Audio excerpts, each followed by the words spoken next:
তুলসী Gabbard এই মুহূর্তে খুবই আলোচনার বিষয় বাংলাদেশে। গতকাল তিনি এনডিটিভির সাথে বাংলাদেশে তথাকথিত সন্ত্রাসবাদ এবং ইসলামী খেলাফতের উত্থান জাতীয় কথাবার্তা বলেছেন। সেটা নিয়ে আজ সকালেই আপনাদের সামনে আমি একটা ভিডিও আপলোড করেছি, আপনারা দেখেছেন। আমরা সবাই যৌক্তিক কারণেই কথা বলছি। ইনফ্যাক্ট গতকাল তার এই মন্তব্যের পর সরকারের দিক থেকে বেশ টাফ একটা প্রতিক্রিয়া জানানো হয়েছে।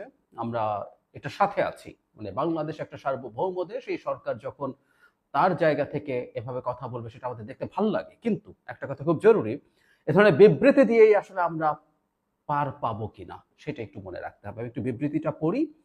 প্রেস উইং থেকে বলা হয়েছে, তুলসী গাবার্ড অভিযোগ তুলেছেন যে বাংলাদেশের ধর্মীয় সংখ্যালঘুদের নিপীড়ন ও হত্যা কোট এবং দেশে ইসলামী সন্ত্রাসীদের হুমকির মধ্যে ইসলামী খেলাফত অনুযায়ী শাসন করার আদর্শ ও উদ্দেশ্য নিহিত আছে। আমরা এই ধরনের মন্তব্যে গভীরভাবে উদ্বিগ্ন ও মর্মাহত। তার এই বিবৃতি বিভ্রান্তিকর এবং বাংলাদেশের ভাবমূর্তির জন্য ক্ষতিকর। এই জাতি ইসলামের অন্তর্ভুক্তিমূলক ও শান্তিপূর্ণ চর্চা করে এবং চরমপন্থা ও সন্ত্রাসবাদের বিরুদ্ধে লড়াইয়ে উল্লেখযোগ্য অগ্রগতি অর্জন করেছে উল্লেখ করা হয় বিবৃতিতে। বলা হয়, গাবার্ডের মন্তব্য কোনো প্রমাণ বা সুনির্দিষ্ট অভিযোগের ভিত্তিতে নয়, বরং পুরো জাতিকে মোটা দাগে এবং অযৌক্তিকভাবে চিহ্নিত বা চিত্রিত করেছে। বিশ্বের অনেক দেশের মতো চরমপন্থা চ্যালেঞ্জের মুখোমুখি হয়েছে, তবে আইন প্রয়োগকারী সংস্থা, সামাজিক সংস্কার এবং অন্যান্য সন্ত্রাস বিরোধী প্রচেষ্টার মাধ্যমে এই সমস্যাগুলোর মোকাবেলায় মার্কিন যুক্তরাষ্ট্র সহ আন্তর্জাতিক সম্প্রদায়ের সঙ্গে অংশীদারিত্বের ভিত্তিতে অব্যাহতভাবে কাজ করে। ভিত্তিহীনভাবে বাংলাদেশকে ইসলামী খেলাফত ধারণার সঙ্গে যুক্ত করায় শান্তি, স্থিতিশীলতা এবং অগ্রগতির প্রতি প্রতিশ্রুতিবদ্ধ অসংখ্য বাংলাদেশী এবং বিশ্বজুড়ে তাদের বন্ধু ও অংশীদারদের কঠোর পরিশ্রমকে অবমূল্যায়ন করা হয়েছে। ইসলামী খেলাফতের সঙ্গে যুক্ত করার কোনো প্রচেষ্টার বাংলাদেশে তীব্র নিন্দা জানায়। তারপরে এসব ব্যাপারে কথাবার্তা বলছে, সরকারের সাথে সংলাপ করতে চায়, মানে ভারতীয় সরকারের সাথে, ইত্যাদি ইত্যাদি। So it was a strong and logical statement. কিন্তু একটা কথা খুব জরুরি, আমি আসলে এই ভিডিওতে মূলত এটা এবং তার সাথে আরেকটা জিনিস যোগ করে দিতে চাই। আমি সকালে বলেছিলাম, আপনারা যে আমাকে নিয়মিত দেখেন তারা দেখেছেন যে তুলসী গাবার্ড যখন প্রাথমিকভাবে মনোনয়ন পেয়েছিলেন সিনেটারিং এর আগেই, তখন আমি তুলসী গাবার্ডকে নিয়ে একটা ভিডিও করেছিলাম এবং আমি বলেছিলাম যে এটা আমাদের জন্য একটা ঝুঁকির জায়গা হতে যাচ্ছে। সেই ভিডিওটা আমি যোগ করে দেবো শেষে, এই ভিডিও শেষের দিকে। কিন্তু যে কথাটা বলছিলাম, বিবৃতি দিয়ে আসলে ভারত বা আমেরিকা যদি কোনো কিছু শেষ পর্যন্ত বাংলাদেশের বিরুদ্ধে করতে চায় সেটা ঠেকানো যাবে না। বিশেষ করে ভারত চেষ্টা করবে, ওর শতভাগ ডিসইনফরমেশন দিয়ে চেষ্টা করবে, কিন্তু আমেরিকাকে কনভিন্স করার জন্য বা গ্লোবাল কমিউনিটিকে কনভিন্স করার জন্য আমাদের পদক্ষেপ নিতে হবে। সকালের ভিডিওতে আমি মানে খুব দীর্ঘ একটা তালিকা দিয়ে দেখিয়েছি আদতে বাংলাদেশে এই ধরনের প্রচুর ইসলামী জঙ্গিবাদীর উত্থান, খেলাফতের উত্থান হচ্ছে। এটা পোর্ট্রে করার মতো যথেষ্ট ডেটা, যথেষ্ট ইনফরমেশন ভারতের হাতে আছে, যেটা তারা সারা পৃথিবীতে প্রচার করতে পারে। সরকারের উচিত হবে, এসব বিবৃতি তো আছে, ঠিক আছে বলবো আমরা ঢালাও বিবৃতির বিরুদ্ধে, কিন্তু পদক্ষেপ নিয়ে নিয়ে দেখাতে হবে যে এই সরকার কঠোর হস্তে সবকিছু দমন করছে। সেটা যদি না হয় আসলে এটা ঠেকিয়ে রাখা যাবে না, কারণ তুলসী গাবার্ডকে আমাদের চিনতে হবে।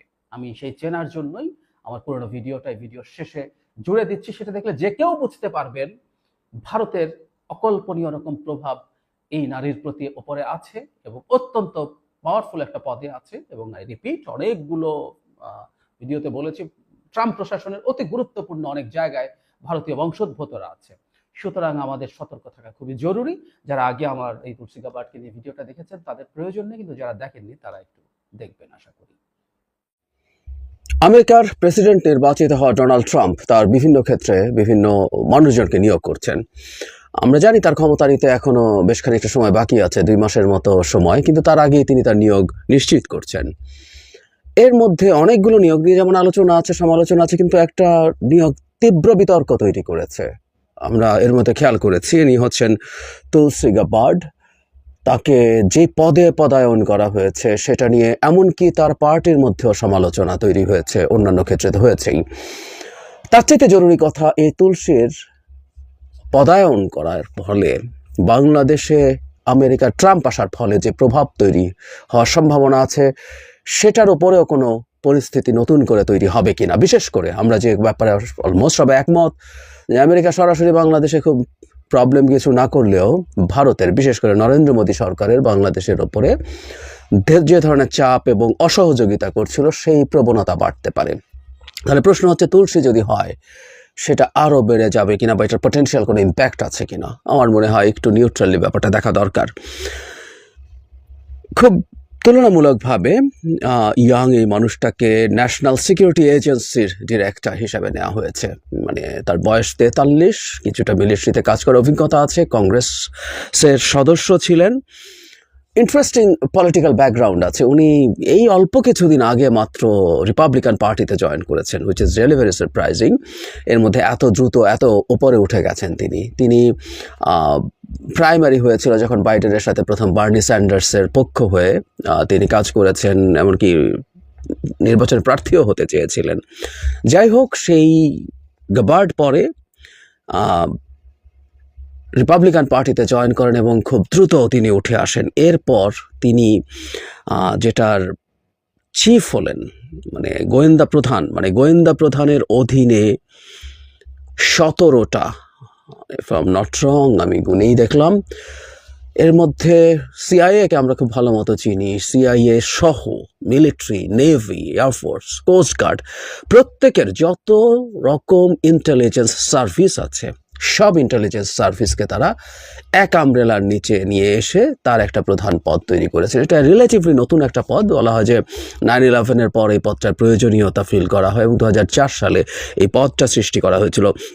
আমরা বুঝতে পারছি যে উনি কত পাওয়ারফুল। তার নিয়োগের পরপরই একটা আলোচনা ছড়িয়ে পড়েছিল যে ভারতের বংশোদ্ভূত কিনা তিনি, ভারতীয় কিনা, ইন্ডিয়ান আমেরিকান কিনা। কারণ আমরা জানি যে ভারতের ডায়াসপোরা এখন সারা পৃথিবীতে খুব গুরুত্বপূর্ণ জায়গাগুলোতে চলে গেছে। আমরা এর মধ্যে জেনে গেছি সেকেন্ড লেডি, মানে ভাইস প্রেসিডেন্টের ওয়াইফও একজন ভারতীয় বংশোদ্ভূত, কিন্তু তুলসী ভারতীয় নন। আসলে তার মা হিন্দু ধর্মের ইমপ্রেসড হয়ে হিন্দু ধর্ম গ্রহণ করেছিলেন, এমনকি পরে একটা সময় তার বাবাও হিন্দু ধর্ম গ্রহণ করেন এবং তার মা সেই হিন্দু ধর্ম ইন্সপায়ার্ড হয়ে তার সন্তানদের নাম হিন্দু ধর্মের মতো করে রেখেছেন। তিনি এর পরবর্তীতে যেটা করেছেন যে তার হিন্দু ধর্মের সাথে থাকাও সমস্যা না, হিন্দু ধর্মের সাথে থাকাও বিষয় না, তিনি ভারত এবং মোদী সরকারের সাথে তার যে রকম সম্পর্ক আছে সেটা খুব গুরুত্বপূর্ণ আলোচনার দাবি রাখে। তবে তিনি হিন্দু হিসাবে তিনি নিজকে পরিচিত করতে খুবই পছন্দ করেন। আমরা খুবই আলোচিত একটা সংগঠন ইসকনের বিভিন্ন অনুষ্ঠানে গেছেন, বক্তৃতা করছেন, এগুলো ইউটিউবে আপনারা যে কেউ খুঁজে নিলে পাবেন, ভিডিও করেছেন, সেগুলোতে ভিডিও পাওয়া যায়, বক্তৃতা করেছেন, এগুলো আছে। বিজেপির সাথে তার অকল্পনীয় রকম নৈকট্য আছে। বিবিসি বাংলার একটা রিপোর্টে এভাবে লিখছে, 2015 সালে তুলসী বিয়ে করেন ভারতে আলোচনা বৈদিক নিয়ম অনুযায়ী। একজন সিনেমাটোগ্রাফারকে বিয়ে করেছিলেন, কিন্তু সেখানে বৈদিক নিয়ম অনুযায়ী। সেই বিয়েতে ইন্টারেস্টিংলি উপস্থিত ছিলেন মার্কিন যুক্তরাষ্ট্রে ভারতের তৎকালীন ভারপ্রাপ্ত রাষ্ট্রদূত ও তরণজিৎ সান্ধু ও রাম মাধবের কথা আমরা জানি। তখন উনি রাম মাধব বিজেপির মুখপাত্র ছিলেন, পরে উনি সম্ভবত জেনারেল সেক্রেটারিও হয়েছিলেন। RSS এর মুখপাত্র ছিলেন রাম মাধব। সো তারা সেখানে গেছেন এবং বিয়ের অনুষ্ঠানে রাম মাধব প্রধানমন্ত্রী নরেন্দ্র মোদীর একটি ব্যক্তিগত বার্তা পড়ে শুনিয়েছিলেন এবং একটা গণেশের মূর্তি উপহার দিয়েছিলেন। এরপর কয়েক মাস আগে প্রথমবারের মতো ভারতে এসেছিলেন। মোদীর তিনি ব্যাপক প্রশংসা করেন। তিনি বলেছিলেন মোদী একজন খুবই শক্তিশালী নেতা এবং তিনি ভারতকে কোন পথে নিয়ে যেতে চান সে বিষয়ে তার দৃষ্টিভঙ্গি স্বচ্ছ। তিনি এমন একজন নেতা যার ভারতের জন্য প্ল্যান অফ অ্যাকশন রয়েছে। শুধু তাই নয়, তিনি একটা স্কুল ঝাড়ু দিয়ে নরেন্দ্র মোদীর স্বচ্ছতা অভিযানের প্রতি সমর্থনও দেখিয়েছিলেন। এছাড়া মোদীকে তিনি কন্টিনিউয়াসলি তাকে সাপোর্ট করে যেতে দেখা গেছে। এর ছাড়া এখানে আরও প্রচুর তথ্য আছে। 2014 সাল থেকে প্রধানমন্ত্রী নরেন্দ্র মোদীকে সমর্থন করে আসছেন মিস গাবার্ড। 2002 সালের গুজরাট দাঙ্গাকে কেন্দ্র করে যখন মার্কিন সরকার তৎকালীন গুজরাটের মুখ্যমন্ত্রী নরেন্দ্র মোদীকে ভিসা দিতে অস্বীকার করেছিল, সরকারের সেই সিদ্ধান্তে সমালোচনায় মুখর কয়েকজন নেতাদের মধ্যে তুলসী গাবার্ডও ছিলেন। আমরা বুঝতে পারছি তাহলে তাদের নেক্সাস আগে থেকেই আছে, আমরা এটাকে নেক্সাস হিসাবে বলতে পারবো। তিনি অনেক কথাবার্তা বলেছেন, এর মধ্যে আমি হিন্দু পরিচয় নিয়ে তার ক্রমাগত কথাবার্তা, সেখানে খুব বিস্তারিত রিপোর্ট, আমি রিপোর্টটা মন্তব্যে দিয়ে দেবো, আপনারা একটু পড়বেন। এখানে একটা জায়গায় হচ্ছে কাশ্মীর, পাকিস্তান ও বাংলাদেশ নিয়ে মন্তব্য। 2021 সালে দুর্গাপূজার সময় যখন হামলা হয়েছিল, তখন তিনি তার এক্স হ্যান্ডেলে খুবই কঠোরভাবে লিখেছিলেন, বাংলাদেশের মন্দিরে ভগবানের ভক্তদের বিরুদ্ধে আমার ঘৃণা ও সহিংসতা দেখে আমার মন ভেঙে গিয়েছে। জিহাদিদের এই বিশ্বাস যে মন্দির ও মূর্তি জ্বালিয়ে দেওয়া এবং নষ্ট করলে তাদের ঈশ্বর সন্তুষ্ট হবেন, আসলে দেখায় যে তারা ঈশ্বর থেকে কতটা দূরে। বাংলাদেশের তথাকথিত ধর্মনিরপেক্ষ সরকারের কাছে সময় এসেছে যে তারা হিন্দু, খ্রিস্টান ও বৌদ্ধ সমূহ সে দেশের ধর্মীয় সংখ্যালঘুদের ঘৃণার জিহাদি শক্তির হাত থেকে রক্ষা করুক। ক্রিটিসাইজ করতে পারেন না, কিন্তু ওই যে বললাম, ভারত যেমন বেছে বেছে শুধুমাত্র হিন্দুদের ব্যাপারে কনসার্ন দেখায়, আমাদের এই দেশে মুসলিমদের উপরে শেখ হাসিনা সরকার বহু কিছু করেছিল, গাবার্ড নিশ্চয় সেগুলো নিয়ে কথা বলেননি। এবং ন্যারেটিভের মধ্যে আছে জিহাদি, তার মানে বাংলাদেশে ঘটনাগুলো কেন ঘটছে, কিভাবে ঘটছে, তার চাইতে জরুরি কথা হচ্ছে বাংলাদেশে জিহাদিস্টরা আছে। The Indian propaganda was very much in her x status. তারপর তিনি জম্মু কাশ্মীর নিয়ে, ইভেন মানে পাকিস্তান ইস্যুতে যখন আর্টিকেল 370 বাতিল করেছিল, কাশ্মীরের বিশেষ স্টেটাস বাদ করেছে, তখন তিনি সেটাও একরকম অ্যাম্বিগুয়াস রেখে তিনি সব কিছু সরিয়ে রেখেছিলেন আলোচনা থেকে। মানে এক অর্থে তিনি ভারতের সরকারকে তিনি নিশ্চিতভাবেই সাপোর্ট করেছিলেন। সো মোটামুটি এরকম আরও অনেক তথ্য আছে। তিনি বাশার আল আসাদের সাথে দেখা করেছেন, তিনি এরদোগানকে স্ট্রংলি মৌলবাদী ধরনের মন্তব্য করে উগ্র ইসলামিক এসব বলে সমালোচনা, এরকম নানান রকম আলোচনা তার বিরুদ্ধে আছে। খুব ইন্টারেস্টিংলি ডেমোক্র্যাট একজন সদস্য, ডেমোক্র্যাট দলের একজন মানুষ, যিনি সেই দলের হয়ে কংগ্রেসে গেছেন, দীর্ঘদিন সেই দলের সাথে কাজ করেছেন, খুবই সারপ্রাইজিংলি তার আচরণ বা ওই দলে থাকা অবস্থায় তার আচরণ শুধু রিপাবলিকানও না, ট্রাম্পের যে চরিত্র, যেটা ট্রাম্পিজম বলে, ট্রাম্পিজমের সাথে খুব মেলে তার অ্যাটিটিউড, তার ধরন। যাই হোক, আমাদের জন্য কনসার্নের জায়গা কোনটা?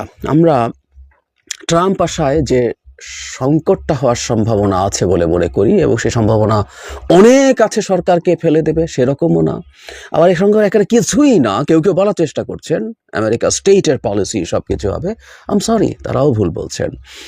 কারণ ট্রাম্পকে আগেও বলেছি, and try to remember that please, ট্রাম্পকে রিপাবলিকান প্রেসিডেন্ট হিসাবে দেখা ঠিক হবে না। ট্রাম্পের যে ধরন, যে ব্যক্তি ট্রাম্প যেভাবে দেশ চালান, সরকার চালান, যেটা আমরা আগে দেখেছি, মানে উনি কি করবেন এই আলোচনা করতে হবে না, উনি কি করেছেন আমরা জানি, সো ভবিষ্যতেও কি করতে পারেন আমরা ধারণা করতে পারি যৌক্তিকভাবে। ট্রাম্পিজম বলে এটাকে। সুতরাং আমরা সমস্যায় পড়বো। এবং তুলসী গাবার্ডকে যখন এখানে দেওয়া হচ্ছে, বিশেষ করে গোয়েন্দা সংস্থাগুলোর প্রধান, অত্যন্ত পাওয়ারফুল একটা পজিশন তাকে দেওয়া হয়েছে, অত্যন্ত পাওয়ারফুল। এমনকি এই আলোচনা আছে যে তার যে প্রোফাইল, তার এই ব্যাপারে কাজ করার যে অভিজ্ঞতা, সেটাও যথেষ্ট সাপোর্টেড না। সুতরাং এই ধারণা করার যুক্তি আছে যে এটা কি কোনো রকম কোনো লবিংয়ের ফল, এটা কি কোনোভাবে, উনি অবশ্যই গুরুত্বপূর্ণ জায়গায় ছিলেন, কিন্তু এটাও কি কোনো ধরনের সিগন্যাল ট্রাম্প দিচ্ছেন আর কাউকে? ট্রাম্পের সাথে মোদিরও সম্পর্ক খুব চমৎকার আছে, এবং ইনি তো একেবারে বিজেপি সদস্য বলেই ফেলা যায় যদি আমরা খুব বেশি ভদ্রতা না করি। এবং উনি একজন হিন্দুত্ববাদী, হিন্দু হয় সমস্যা নেই, হিন্দু হয় কোনো সমস্যা নেই, হিন্দু একটা ধর্ম, কিন্তু হিন্দুত্ববাদ, ইহুদি হওয়ার ইহুদিবাদ, জায়নিজম একই জিনিস না, সেই রকমই ব্যাপার।